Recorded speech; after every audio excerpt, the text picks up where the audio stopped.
5,300 ಕೋಟಿ ಕೊಡಿ, 4,595 ಕೋಟಿ ರೂಪಾಯಿ ಕೊಡಿ, ಇವೆಲ್ಲ ಕೊಡಿ ಕರ್ನಾಟಕಕ್ಕೆ ಅಂತ ಕೇಳೋಣ. ನಿಮ್ಮ ಲೀಡರ್ಶಿಪ್ನಲ್ಲೇ ಹೋಗೋಣ. ನಮ್ಮ ಲೀಡರ್ಶಿಪ್ನ ನಾವು ಹೋದಾಗ ಕೊಟ್ಟಿಲ್ಲ ಅವರು. 11,495 ಕೋಟಿ ರೂಪಾಯಿನ ಇವತ್ತಿನವರಿಗೆ ಕೊಟ್ಟಿದ್ದಾರಾ? 15ನೇ ಹಣಕಾಸು ಇವತ್ತಿನವರಿಗೆ ಕೊಟ್ಟಿದ್ದಾರಾ? ಕೊಟ್ಟಿಲ್ಲ ಅನ್ನೋದು ಸತ್ಯ. 5,300 ಕೋಟಿನಲ್ಲಿ ಇವತ್ತಿನವರಿಗೆ 21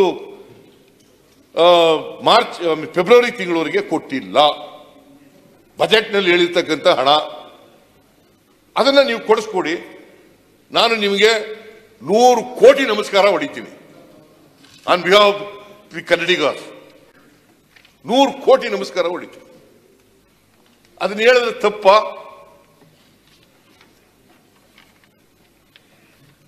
ಇದಾಯ್ತಾ? ಈಗ ಬರಗಾಲ ಅಲ್ಲ, ಒಂದ್ ನಿಮಿಷ ಅಲ್ಲ, ಪುನಃ ಆಯ್ತು, ಬರಗಾಲ. ಸಭಾಪತಿಯವರೇ, ಈ ರೀತಿ 100 ಕೋಟಿ ನಮಸ್ಕಾರ ಹೊಡಿತೇನೆ ಅಂತ ಹೇಳಿದ್ರೆ ನಾವೇನಾದ್ರೂ ಹೇಳ್ಬೇಕಲ್ಲ? ನಮಸ್ಕಾರ ಬೇಡವಾ? ಅಲ್ಲ, 100 ಕೋಟಿ ನಮಸ್ಕಾರ ಬೇಕಾ ಬೇಡ? ನೀವು ಹೇಳಿದ ತಕ್ಷಣ ನಮಸ್ಕಾರ ಬೇಕಾ ಬೇಡ? ಹೇಳ್ಬೇಕಲ್ಲ. ನಾವು ನಿಮ್ಗೆ 100 ಕೋಟಿ ನಮಸ್ಕಾರ ಬೇಡ, ದೇಶದ ಪ್ರಧಾನಿಯನ್ನ ರಾಷ್ಟ್ರಪತಿಯನ್ನ ಏಕವಚನದಲ್ಲಿ ಕರೆಯುವುದಾದ್ರೂ ನಿಲ್ಲಿಸಿಬಿಡಿ.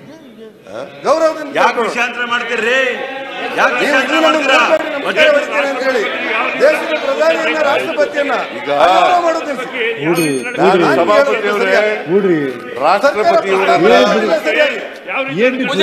ನಾವು ರಾಷ್ಟ್ರಪತಿಯವರನ್ನ ಬಾಯಿ ತಪ್ಪಿ ಹೇಳಿದ್ದು ನಿಜ. ಅದರಲ್ಲೇನು ಹಿಂದೆ ಮುಂದೆ ಹೋಗಲ್ಲ.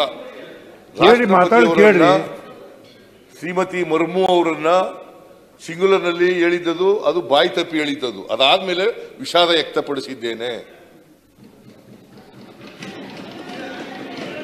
ತಪ್ಪಾಯ್ತು, ಆ ತರ ಪದ ಬಳಸಬಾರ್ದಾಗಿತ್ತು ಅಂತ ಹೇಳಿದ್ದೇನೆ. ತಕ್ಷಣ ಹೇಳಿದ್ದೇನೆ. ಮತ್ತೆ ಇಲ್ಲಿ ಪ್ರಸ್ತಾಪ ಮಾಡಬೇಕಾದ ಅಗತ್ಯ ಏನಿದೆ? ಅದಾಯ್ತು.